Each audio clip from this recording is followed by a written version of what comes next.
शयनावतु शयनो भुनक्तु शवीर्यं कर्वावहै तेजस्विनावधीतमस्तु मा विद्विषावहै। ओम शांति शांति शांति। अखंडमंडलाकारं व्याप्तं येन चराचरं तत्पदं दर्शितं येन तस्मै श्री गुरुवे नमः।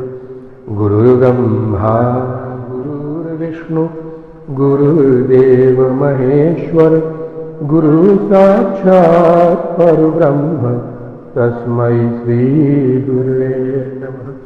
तस्मै श्री गुरुवे। एकादशी की सुबह पावन बेला में साधना प्रेमियों बहुत आशीर्वाद। शरीर स्वस्थ रहे। राजयोग में हम आगे बढ़ रहे हैं और राजयोग के जो 8 चरण हैं इसमें से 2 का हम कर चुके हैं व्याख्या, यम और नियम का। पिछली एकादशी को हम लोगों ने नियम के बारे में चर्चा की और नियम की महत्ता को जाना कि नियम कितना जरूरी है जीवन में। बगैर नियम के, अनुशासन के कोई भी मार्ग ईश्वर तक नहीं पहुंचता। अब जैसे मैंने पिछले एकादशी को बताया था कि ईश्वर का एक नियम हमेशा याद रखें अपने जीवन में, इसको कभी भूले नहीं। चाहते प्रेमियों, हमेशा याद रखें कि आपके हर कष्ट के पीछे, हर दुख के पीछे आपकी कोई एक बुराई छिपी है, लेकिन उस बुराई के पीछे ईश्वर की एक भलाई भी छिपी है। क्योंकि बुराई का परिणाम ही कष्ट है, दुख है। जब हम दुख झेलते हैं तो उसके पीछे भी ईश्वर की एक भलाई छिपी होती है। इसलिए हमेशा इस चीज को याद रखें, यही ईश्वर का नियम है, उसका विधान है। आज तीसरी पायदान पे हम लोग चलेंगे जिसका नाम है आसन। यम, नियम और आसन। आसन के बारे में आज हम व्याख्या करेंगे। आसन का बहुत बड़ा महत्व है साधा तीनों जीवन में। ये आसन चाहे भक्ति मार्ग में हो या क्रिया मार्ग में हो, हर मार्ग में आसन की महत्ता बहुत गाई गई है। और आज आप जानेंगे कि आसन की अवहेलना करके, निरादर करके आसन का हम ईश्वर तक नहीं पहुंच सकते। आसन बहुत जरूरी है। आसन का मतलब होता है आसीन होना, यानी प्रतिष्ठित होना। आसन शब्द बना ही है कि जिस अवस्था में शरीर बिना हिले डुले काफी देर तक बिना किसी तकलीफ के एक शून्य अवस्था में पड़ा रह जाए, उसी का नाम आसन है। अब आसन 2 तरह के होते हैं, इसको हमेशा अच्छी तरह समझे। इसको 2 तरह के आसन बताए गए हैं धर्म ग्रंथों में। पहला आसन है शरीर के लिए, दूसरा आसन है मन के लिए। जो शरीर को स्वस्थ कर सके उस आसन का नाम है स्वस्थ आसन, ये शरीर को स्वस्थ रखता है। और दूसरा आसन है मन को स्वस्थ रखने के लिए, उसका नाम है ध्यान आसन। तो 2 तरह के ही आसन है और ये आसन जब भी साधना शुरू होती है तो इन 2 तरह के आसनों का प्रयोग करना बताया जाता है। पहला स्वास्थ्य आसन है। स्वास्थ्य आसन के लिए जैसे हम लोग नाना प्रकार के आसन करते हैं, मयूरासन है, भुजंग आसन है, सर्वांग आसन है, अनेक प्रकार के आसन है। लेकिन ध्यान आसन के लिए कुछ सीमित आसन ही हैं, जैसे पद्मासन है, अर्ध पद्मासन है, सुखासन है, स्वस्तिकासन है।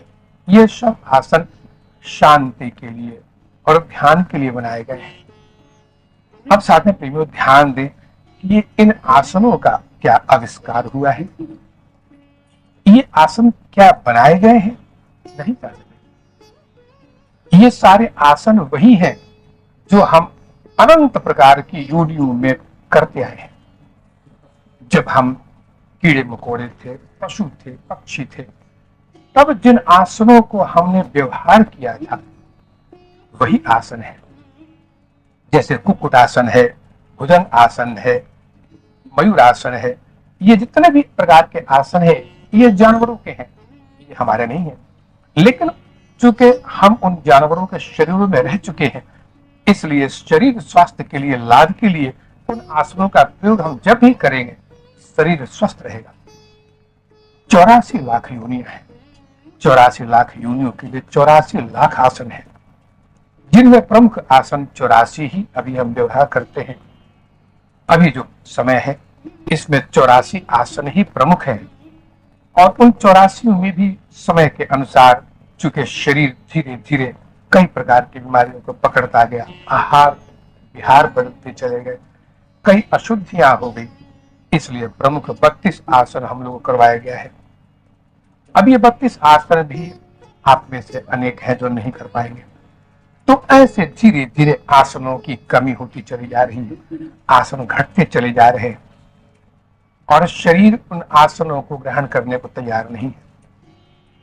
साथ ही अपने मनुष्य शरीर के लिए सिर्फ ध्यान आसन ही होते हैं, जिसमें कि ध्यान किया जाए, ये मनुष्य योनि के लिए है।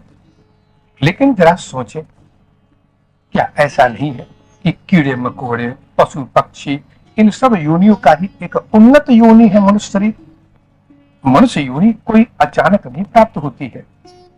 अब धर्म ग्रंथों ने तो इतना अवश्य कहा है कि मनुष्य योनि जो की है वो अति दुर्लभ है, और ये सत्य है, क्योंकि मनुष्य योनि में आकर आप कर्म करने के लिए स्वतंत्र होते हैं। ये भोग कम और कर्म योनि ज्यादा है, बाकी सब योनियां भोग प्रधान है। तो कहते हैं कि ये मनुष्य योनि जो है हम लोग को मिली है, ये कोई मनुष्य बन के हम जन्म ही लिए हैं सीधा, ऐसा नहीं है। ये उन्नत योनियां होती चली गई हैं, कीड़े मकोड़ों से, पशु पक्षी से, अनेक प्रकार की योनियों से बढ़ते बढ़ते धीरे धीरे आज हम मनुष्य योनि में आए हैं।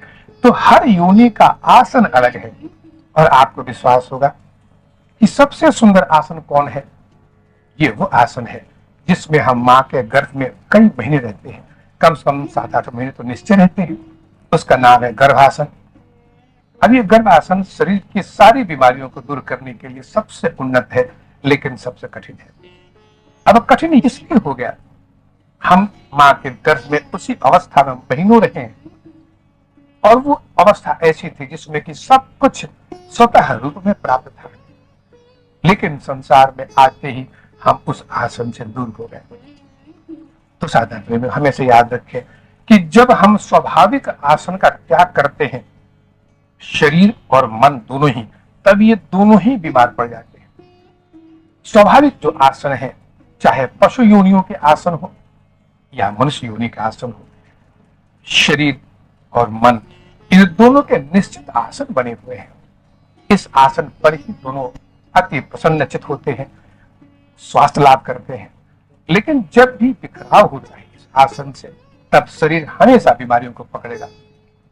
इसलिए साधना का प्रमुख उद्देश्य है गुरुजनों की तरफ से कि इन आसनों को, किसी एक आसन को जो संस्कार बस अच्छा लगता हो, इसलिए पतंजलि योग में कहा गया है कि स्थिर सुखम आसनम, आसन वही सुंदर है जो संस्कार बस इन आसनों में से सुंदर हम चुन लें। स्थिर सुखासन, स्थिर इसलिए कहा गया है कि शरीर उस अवस्था में स्थिर होना चाहिए, चंचल नहीं होना चाहिए। अगर शरीर हिले डुले तो शरीर का जो एक दृढ़पन है, आसन का जो दृढ़ होना है, ये चंचल हो जाएगा। अब कमर के ऊपर में हिले कोई बात नहीं है, वो भी ज्यादा नहीं हिलना चाहिए, लेकिन कमर के नीचे एक आसन दृढ़ होना चाहिए। अब इसकी चर्चा हम आगे करेंगे। तो जैसे कि 2 आसन बताए गए, एक शरीर के लिए, एक मन के लिए बताया गया है। अब शरीर उन आसनों पर बैठकर हमेशा स्वास्थ्य लाभ करता है। शरीर में जितनी ऊर्जा चाहिए उसको उसी आसन में प्राप्त होती है। जैसे मैंने बताया कि इसके लिए है सर्वांग आसन है, भुजंग आसन है, नाना प्रकार के आसन है। जिसमें 32 प्रकार के प्रमुख आसन हैं जो आश्रमों में हम लोग किए हैं, गुरुजन करवाए हैं, इसका अभ्यास किया हम लोगों ने, और इसका लाभ इतना हुआ कि वृद्ध अवस्था तक शरीर हमेशा उस आसन में दृढ़ बना रहेगा। अब किसी नए आसन को सीखने की आवश्यकता नहीं है। और दूसरा आसन है मन के लिए। मन भी उसी अवस्था में शांति लाभ करता है, जैसे पद्मासन है, सुखासन है, स्वस्तिक आसन है, अर्ध पद्मासन है, ये सारे आसन। तो इन आसनों में ध्यान होता है, मन एकाग्र होता है। मन का बिखराव तभी होता है जब उस आसन पर हम नहीं बैठ पाते हैं, तब चंचल हो जाता है मन, बहुत चंचल होता है। तो साधना प्रेमियों, इन आसनों पर बैठने का अभ्यास करना चाहिए कि कम से कम 3 घंटे आसन को दृढ़ करें, बिना हिले डुले। 3 घंटे एक आसन पर अगर बैठने का अभ्यास कर लिया तो धीरे धीरे आपका जो पैर है, ये कमर से नीचे तक का सब ये शून्य होना शुरू हो जाएगा। और ये शून्य अवस्था ही ध्यान के लिए सबसे उपयोगी है। तो नियम है कि शरीर को सो जाना चाहिए, लेकिन मन को जागना चाहिए। अगर आपका आसन लग जाए, शरीर मन के साथ ध्यान की उस गहराई में डूब जाए, धीरे धीरे शरीर भी एकदम शून्य हो जाए, सब शून्य हो जाए, जरा भी चेतना नहीं रहे शरीर में, लगता है कि जैसे मृत अवस्था हो गई हो, ऐसी स्थिति बन जाए और मन धीरे धीरे उस ध्यान में डूब जाए, व्यक्ति का हृदय अगर विशाल हो और मस्तिष्क खुला हुआ हो, तो इतना जान ले कि उसको जीवन में कभी कोई कष्ट नहीं हो सकता है। शरीर के मामले में शरीर हमेशा स्वस्थ रहेगा, उसका कोई बीमारी पकड़ नहीं सकती उसको। लेकिन जब हम गलत तरीके से बैठते हैं, रात को गलत तरीके से सोते हैं, ये सब आसन है। शरीर को दिन में बैठाने का आसन निश्चित है, शरीर को रात को बिस्तर पर सुलाने का आसन निश्चित है। ये आसन सब स्वास्थ्यवादकारी होते हैं।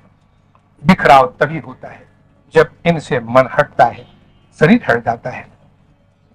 तो कहते हैं कि जब आप उस आसन में होते हैं तो जो जीवन ऊर्जा है, जीवनी शक्ति है, ये प्रबल होकर नीचे से ऊपर को उठती है। अब इसी का नाम है, कहा गया वहां पर कि जब इतना हो जाए, आसन पर बैठ जाए शरीर और आसन दृढ़ हो जाए, मन अपने आसन को पकड़ ले और दृढ़ हो जाए, तब ये मन सिर्फ ईश्वर को खोजता है। हमेशा याद रखें कि मन तब ईश्वर के लिए बेचैन हो जाएगा। लेकिन अगर आपका मन ईश्वर के लिए घंटों आप बैठे हैं और अंदर से बेचैनी नहीं है ईश्वर को देखने की, ईश्वर को जानने की, ईश्वर तक पहुंचने की, इसका माने कि आप आसन को सुधारें। आसन में कमी है। साधना प्रेमियों, क्या ये प्रमाण इस चीज को नहीं दर्शाता है कि मन ईश्वर के पास ही रहता है हमारा हमेशा? मन ईश्वर के लिए ही बना है। मन की सत्ता हमेशा ईश्वर के करीब रहने के लिए बनी है। जैसे एक छोटा सा बच्चा जन्म लेते ही मां के पास ही रहता है, वो मां के गोद के लिए ही बना है, ऐसे ही हमारा मन ईश्वर के लिए ही बना है वो। लेकिन कभी अगर अज्ञानवश अपने आप को उस अज्ञान में मान लेता है कि ईश्वर से हम बहुत दूर हो गए हैं, ईश्वर से हमारा कोई संबंध नहीं है, ऐसा अज्ञानवश मानता है वो, तब संसार के लिए बेचैन हो जाता है, छटपटाता है संसार के, और सारी चेष्टाएं संसार के लिए होती है, विषय भोग करना शुरू कर देता है वो। जबकि मन का आहार विषय भोग कभी हो ही नहीं सकता है। तब संसार में विषय भोग में फंस जाता है, आसन का त्याग कर देता है वो। लेकिन एक दिन अवश्य ऐसा आता है कि उसको लगता है कि संसार में आसन का त्याग करके हमने अच्छा नहीं किया, और तब गुरु के संग में आकर सत्संग लाभ करके पुनः उस आसन पर बैठना सीखता है, और तब जो आसन लगा उसका फिर छटपटाता है ईश्वर, रह नहीं सकता ईश्वर के बगैर। तो साधना में आसन जो है, आसन का मतलब होता है आसीन होना, प्रतिष्ठित होना। किसमें प्रतिष्ठित होंगे आप? जिसमें आप कभी प्रतिष्ठित थे नहीं, ऐसा नहीं है। आप प्रतिष्ठित उसी में होंगे जो आपका स्वाभाविक आसन है, जहां आप हमेशा आसीन रहे हैं अपने स्वरूप में। इसलिए आसन को दृढ़ करना सीखे। गुरुजन बार बार एक ही चीज समझाते हैं कि पहले आसन को जीतो। पहले आसन को जीतने का मतलब होता है कि एक आसन को पहले दृढ़ करें। पहले हम आसन का चयन करें कि कौन से आसन पर बैठेंगे हम।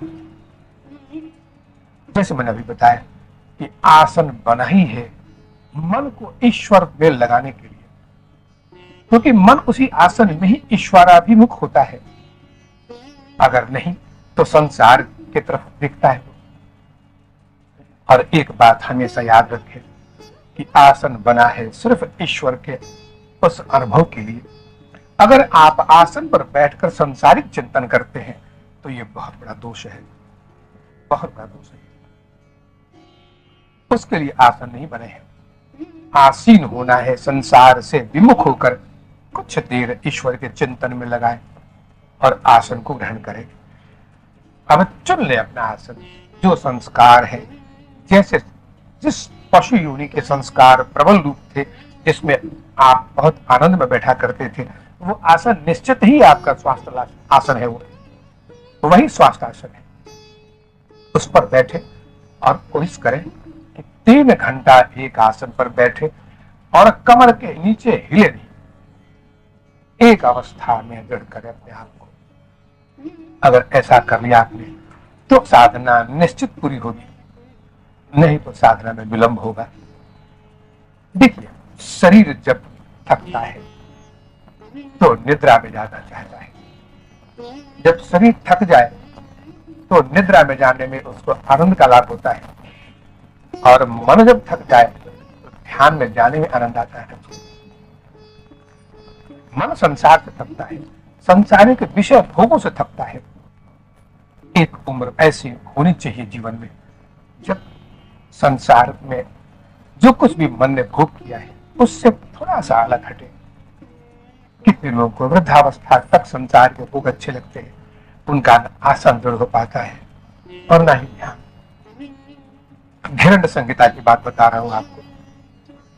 घिरण्य संहिता और हठ योग प्रदीपिका में एक बात बताई गई है कि आसन अगर दृढ़ हो जाए, 3 घंटे का आसन निश्चित हो जाए, उस आसन पर आपकी जो गुरु प्रदत्त क्रिया है वो 144 क्रिया पूरी हो जाए एक आसन पर, और जो मन का एकाग्रता है वो हमेशा बना रहे, और उसी आसन पर जितना प्राणायाम किया है आपने उसके अनुसार 12 से भाग देने पर जितना होता है उतना महामुद्रा हो जाए, तो आप निश्चिंत रहें कि 1 वर्ष के अंदर आपका आसन दृढ़ हो जाएगा और आपका आसन पर विजय हो जाएगा। तब इसका सबसे बड़ा लाभ होता है कि आपकी सारी बीमारियां खत्म हो गई और मन हमेशा ईश्वर के प्रेम में डूबा रहता है। इस क्रिया को विशुद्ध करना चाहेंगे, आसन के विजय के बाद 3 महीने में हर क्रिया सिद्ध होगी। बिना विघ्न बाधा के हर क्रिया 3 महीने में सिद्ध होती चली जाएगी। ये वचन है। लेकिन आप कितना भी आसन करें, कुछ भी करें, आसन को अगर आपने सिद्ध नहीं किया तो विलंब होगा, तब हर चीज में विलंब होगा। लेकिन इसके लिए साधना पे निराश नहीं होना है। मैंने बताया कि घिरण्य संहिता में स्पष्ट लिखा हुआ है कि आसन जब दृढ़ हो जाएगा, दृढ़ का मतलब होता है विजय हो जाए आसन पर, तो आसन का उत्थान होता है, यानी आसन आपका ऊपर उठेगा। अब ऊपर उठने की व्याख्या भी समझा देता हूं। कई जगह आपको ऐसा मिलेगा कि आसन 6 इंच ऊपर उठ गया है और आप हिल रहे हैं आसन में, ऐसा नहीं है। उत्थान का मतलब होता है कुंडलनी उत्थान, यानी कुंडलनी अब तक मूलाधार में वर्षों से, कई जन्मों से एक आसन को पकड़ के बैठी थी। कुंडलनी यानी आप और विषय भोग कर रहे थे। अब कुंडलनी जब आसन सिद्ध हो जाएगा तो कुंडलनी फिर आसन का त्याग करती है और ऊपर के 6 चक्रों पर धीरे धीरे ऊपर उठती चली जाती है। तब आपका आसन भी डोलता है, ऐसा लगेगा आपको कि शरीर डोल रहा है। अनेक प्रकार के कंपन महसूस होते हैं। अजीब गर्म हो जाएगा पूरा शरीर, या अजीब ठंडा हो जाएगा, बर्फ की तरह ठंडा हो जाएगा। ऐसा लगेगा कि पीछे जो मृदंड है इसमें कोई कीड़ा ऊपर चल रहा है, चींटी ऊपर चल रही है। अनेक प्रकार के हरकत होते हैं। ये सब लक्षण हैं कि आसन सिद्ध होते ही आसन उत्थित होता है। इसलिए हम लोग यहाँ योगिक क्रियाओं में उत्थित पद्मासन भी है कि आसन को उठाकर क्रिया की जाती है। ये सब क्रियाएं सादा प्रेमियों सिर्फ शब्दों में सुनना नहीं है। कोई एक आसन को जीते, किसी एक आसन का अभ्यास करें। सारे आसन से आपका कोई मतलब नहीं है। सुखासन, स्थिर सुखमासनम, जो एक आसन आपको अच्छा लगे उसी को जीते, वही आपके लिए उपयोगी भी है और उसके संस्कार भी आपके पास है। लेकिन प्राय देखने में आता है कि 40 वर्ष के बाद मांसपेशियां जब कठोर हो जाती है और शरीर इंद्रियों के दुर्बलता के कारण अब एक आसन पर 3 घंटे लगातार बैठने के लायक नहीं रह पाता है, क्योंकि विषय भोग से शरीर त्रस्त हो चुका होता है। तो ऐसे साधक को निराश नहीं होना है। उनके लिए गुरु ने छूट दी है कि लगातार नहीं बैठकर आसन को बदल बदल के बैठे, पैरों को बदल ले, आसन को थोड़ा सा बदल ले, पांव को बदल बदल के जैसे भी हो इसका अभ्यास करें। बस मुख्य उद्देश्य यह है कि अभ्यासरत रहे और इसी जन्म में ही, अगर जिस उम्र में भी आप हैं उसमें ही उतने आसन का लाभ निश्चित मिलेगा आपको। क्योंकि अगर आप 40 के ऊपर हैं तो निश्चित एक चीज अवश्य होनी चाहिए जीवन में कि शरीर के विषयों से, जो अब तक शरीर चाहे वो आहार का हो, विषय भोग का हो, जितने भी जो इंद्रियां हैं, ज्ञानेंद्रियां हैं, इनके विषयों से थोड़ा सा अलग हटना पड़ेगा आपको। तब जिस उम्र में भी हो शरीर अपने दृढ़ता को प्राप्त कर लेगा, निश्चित प्राप्त करेगा। और उन साधकों के लिए एक बात बता देना चाहता हूं, ये चेतावनी भी है उनको और ये एक आदेश भी है कि जो साधक 3 घंटे बैठने का अभ्यास करते हैं उनको अचानक टेलीफोन की घंटी बज गई या फिर कोई मेहमान आ गए, अचानक उस आसन का त्याग भूल कर भी नहीं करें, भूल कर भी नहीं करें, नहीं तो शरीर को इसका दंड भुगतना पड़ता है। लंबे समय तक जब बैठ गए हैं आसन पर, अब उठना है तो पहले धीरे धीरे पांव को फैला दें सामने और रक्त की और श्वास की क्रिया सामान्य हो जाने दें, जिसमें कि कम 5 मिनट लगते हैं। इसके बाद धीरे धीरे उठे और पहले एक पैर से आसन देकर दूसरे पैर हाथ का सहारा देकर धीरे धीरे उठे। अचानक कभी इस आसन का त्याग नहीं करना चाहिए। अचानक कभी निद्रा से बिस्तरे का त्याग नहीं करना चाहिए। ये सब आसन है। आप बिस्तरे पर सोते हैं, वो भी एक आसन है, उसका आदर करना चाहिए। वो सूक्ष्म शरीर के लिए है। उस आसन पर स्थूल शरीर सोता है तो सुंदर सपने देखता है और अनुभव करता है। इसलिए ये बहुत गंभीर चीज है। कितने लोग होते हैं कि घर में अचानक कोई आ जाए या टेलीफोन आ जाए तो इमरजेंसी भी हो जाए, तो इस नियम को कभी भूले नहीं। हाँ ठीक है, 15-20 मिनट ही अगर बैठे हैं तो कोई बात नहीं है, लेकिन अगर घंटे 1.5 घंटे हो चुके हैं कम से कम, तो इस नियम को बगैर ये कभी आसन का त्याग नहीं करें। ये आसन का निरादर है, ये परमात्मा का भी निरादर है। अब दूसरी चीज ये है कि हमारे यहाँ जो विधान बनाए गए हैं कि हमारा जो शरीर है उसके लिए एक आसन है, मन के लिए एक आसन है। अब आप कैसे समझेंगे कि शरीर का जो आसन है ये आपके लिए लाभ दे रहा है या नहीं? मन जिस आसन पर बैठकर ध्यान कर रहा है वो आसन आपके लायक संस्कारों के अनुसार है कि नहीं? मैंने बताया था कि चयन करना पड़ेगा और कुछ महीने आपको उसमें लगते हैं, क्योंकि जिस आसन को आप नए रूप में ग्रहण करेंगे उसमें कहीं न कहीं घुटने में दर्द होगा, कमर में दर्द होगा, बेचैनी बढ़ेगी और अंत में फिर आप दूसरा आसन कर लेते हैं। तो आसन बार बार नहीं बदलना चाहिए। 1-2 महीने के भीतर में ही आसन को पहले जान ले कि कौन सा उचित आसन आपके लिए है। अब इसमें पहचान बताता हूं। अब शरीर अगर आसन पर है और वो आसन आपके उपयुक्त हो चुका है, उसके संस्कार भी हैं पूर्व जन्म के, तो शरीर धीरे धीरे आपका एक शून्य अवस्था में पहुंचना शुरू कर देगा।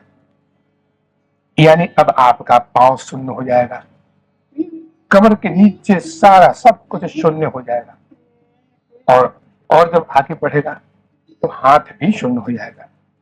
शरीर की हलचल बंद हो जाएगी। इसको कहते हैं शरीर की मूर्छा अवस्था, यानी शरीर को सो जाना चाहिए। ये पहला प्रमाण है कि आसन सही हो रहा है, दृढ़ होने जा रहा है। तो 2 चीजें हैं, शरीर और मन। शरीर को सोना है, हर तरह से शरीर सो जाएगा, लेकिन मन जब अपने आसन में दृढ़ होगा तो मन अब तक सोया था वो जग जाएगा, कभी मन को नहीं सुलाएगा। हम कभी ऐसा अनुभव करते हैं जीवन में कि हम ध्यान में इतने डूब गए, कई साधक मुझसे कहते भी हैं कि गुरुदेव इतना अच्छा ध्यान हुआ, लेकिन कुछ याद नहीं है क्या हो रहा था। हमें लगता है ध्यान हो रहा था, ध्यान नहीं हो रहा था, आपके साथ धोखा हो रहा था। साधा भी शरीर को सोना निश्चित है। शरीर एक मृत अवस्था, इसलिए कहा गया शव आसन। शव आसन एक सोकर भी होता है, और ध्यान में जब आप बैठेंगे तो उस अवस्था में शरीर एकदम शून्य अवस्था में चला जाएगा। तो ध्यान के लिए शरीर का सो जाना अति आवश्यक है, और ये उतना ही आवश्यक है जितना ये आवश्यक है कि मन को जागना चाहिए। मन कभी सोए नहीं। अगर एक आसन पर मन सो जाता है, आपको लगता है कि ध्यान तो बहुत अच्छा हुआ, लेकिन ध्यान का लाभ नहीं मिल रहा है। अंदर से जो प्रसन्नता होनी चाहिए, एक आनंद का अनुभव होना चाहिए, एक स्फूर्ति होनी चाहिए, वो नहीं है। तब आप समझिए कि आप तो ये मान रहे थे कि आप ध्यान कर रहे थे। आप जिस अवस्था में थे उस अवस्था का नाम है मूढ़ावस्था। ये मूढ़ावस्था है। वो कहते हैं कि ये दोनों ही अवस्थाएं आपको धोखा दे रही है। हमेशा सचेत रहिए, अनुभव कीजिए उसको। गुरुजन ने कहा है कि ऐसी अवस्था में किम कर्तव्याभिमूढ़ हो जाता है व्यक्ति। किम कर्तव्याभिमूढ़, यानी मैं कहाँ हूं, क्या कर रहा हूं मैं, ये क्या ध्यान है, और ये क्या आ रहा है प्रकाश, और फिर लुप्त हो गया। मैंने एक अजीब सी उहापोह की स्थिति बन जाती है। क्या यह ध्यान है? यानी आप खुद भी एक विमूढ़ अवस्था, किंकर्त्या विमूढ़ अवस्था, विमूढ़ कहते हैं मूर्खा अवस्था को। एक अनजान मूर्ख व्यक्ति जो सब कुछ अनजानपन से एक आश्चर्य से देखता है, ऐसी अवस्था को कहते हैं मूढ़ावस्था। तो पहले अपने आसन को पहचाने, जिस आसन पर शरीर बैठा है। फिर उस आसन को पहचाने जिस पर मन ध्यान करने बैठा है। दोनों आसन अगर सही है तो शरीर सोने की स्थिति में हो जाएगा, निद्रा में चला जाएगा, और मन जागृत हो जाएगा। मन को कभी सुलाए नहीं। अगर मन को सुला दिया, आपके साथ शरीर के साथ मन भी सो गया, तो न शरीर स्वस्थ रह पाएगा और न ही मन, दोनों बीमार हो जाएंगे। ध्यान बहुत दूर चला जाएगा आपसे। इसलिए इस अवस्था को हमेशा गांठ बांध के रखें कि ये 2 अवस्थाओं के लिए हमेशा सचेत रहना पड़ेगा आपको। जो अवस्था उचित है उस वक्त उसका अनुभव करें और उसी में आनंद का लाभ लें। तो शरीर को सो जाना चाहिए। शरीर इतना सो जाएगा कि अगर कोई सुई भी चुभोए तो अनुभव नहीं होगा, मच्छर काटेगा तो अनुभव नहीं होगा, दर्द होगा तो भी अनुभव नहीं होगा। और तब जितनी भी जो दर्द है, घुटने का हो, कमर का हो, जो 40 के बाद में बहुत पीड़ा करते हैं आसन पर, ये सब खत्म हो जाएंगे। और तब साधना प्रेमी ऐसी स्थिति को ही कहते हैं आसन का जय। आसन को फिर जीत लिया आपने, और आसन को जीत लिया तो बस अब आप इसी जन्म में ही बहुत कुछ पा गए। निश्चित पाएंगे। और जीते हुए आसन को लेकर गुरु के पास आए, गुरुजनों को याद करें और देखें क्या देते हैं आप। लेकिन आसन को जीतना आपका काम है। आसन गुरुजनों की कृपा के अधीन नहीं है, वह आपके पुरुषार्थ के अधीन है। इसको जीतना होगा। देखिए, एक चीज हमेशा याद रखें कि जब तक आसन पर बैठ कर भी आप अगर संसार की चिंताओं को करते रहते हैं, आसन पर बैठे हैं, आंखें बंद हैं और संसार की चिंताओं में लीन है, तो आप ब्रह्म भाव को नहीं प्राप्त होने जा रहे हैं, आप ब्रह्मा भाव में, यानी आप सृजन कर रहे हैं संसार का। ब्रह्मा जी कभी समाधि नहीं ले सकते, ब्रह्मा जी कभी समाधि ले ही नहीं सकते, क्योंकि उनका काम है संसार का सृजन करना, उत्पन्न करना संसार को। समाधि लाभ ब्रह्मा जी के भाग्य में नहीं है। ब्रह्मा जी तभी समाधि लेते हैं जब महाप्रलय हो जाए। महाप्रलय की अवस्था में ब्रह्मा जी उसी ब्रह्म में लीन होते हैं। तो दो अवस्थाएं हैं, ब्रह्म और ब्रह्मा। आप आंख बंद है, आसन भी लगा हुआ है और आप कल्पनाओं में डूब रहे हैं, संसार की कल्पनाओं में, अपने स्वाभाविक जीवन की कल्पनाओं में डूबे हैं। तो आप सृजन कर रहे हैं और उसका फल भी आपको मिलेगा। तो फिर आप ब्रह्माकार स्थिति में नहीं जा सकते। देखिए, जो आसन शब्द है ये दो तरह से प्रयोग होता है, आसन और निर्वासन। आसन का मतलब होता है एकाग्रता, दृढ़ आसन, एकाग्रता है, वो आपके शरीर को, मन को, चित्त को एकाग्र कर देगा। और एकाग्र मन और चित्त हमेशा ईश्वर की तरफ जाता है, हमेशा। लेकिन जो निर्वासन है, यानी जो निर्वासित है, इसका मतलब होता है बिखराव, यानी बिखर चुके हैं आप, तो एकाग्र होना पड़ेगा आपको। और एकाग्रता के लिए आसन का दृढ़ होना जरूरी है। इसलिए ब्रह्मा न बने, ब्रह्मा बनना है तो संसार में जब आप अपना संसारिक कार्य कर रहे हो तो बनिए, लेकिन आसन पर ब्रह्माकार स्थिति में बैठिए, वही अद्वैत ब्रह्म परमात्मा स्वरूप में बैठे और उसके लिए आसन को जीते। आसन को जीतने के साथ ही ईश्वर का विधान है, प्रकृति का विधान है, इस शरीर से संबंध विच्छेद कर देगा आपका। अब आपकी कोई भी इंद्रिय आपके काम नहीं लेगी, किसी भी इंद्रिय से काम नहीं ले सकते आप उतनी देर तक जितनी देर तक आप ध्यान में बैठे हैं, आप आसन पर बैठे।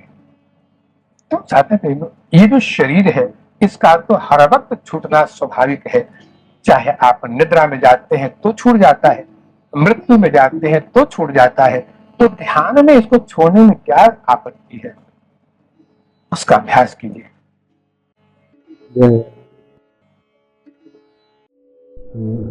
हरे तो पारेक मूल दासानुदास भवतास्मृभूय मनः स्मरेतास पते गुणास्ते गृहीत्वाक कर्म करोतु काय ननाक पृष्ठं न च पारिनिष्ठ्यं न साभवनं वरसाधिपत्यं न योगसिद्धिर्पुनर्भवं वा समञ्जसत्वां विरहल्यकाङ्क्षे अजातुपक्षा इमातरं खगा स्तम्यं यथा वत्सतराक्षधारता प्रियं प्रियेव विसितं वृषणा मनोविन्दाच्छिदिगृच्छते त्वां ममोत्तमश्लोक जनेश सख्यं संसारचक्रे भ्रमतः सकर्मभिः त्वन्मायात्मा मदुदारगेरे स्वशक्तिचित्तस्य ननाथ भूयात् अहं हरे तव पादे कुर्य दासारुदास भवतास्मि भूयः। जय आनंद, जय आनंद, जय आनंद, जय आनंद, जय आनंद।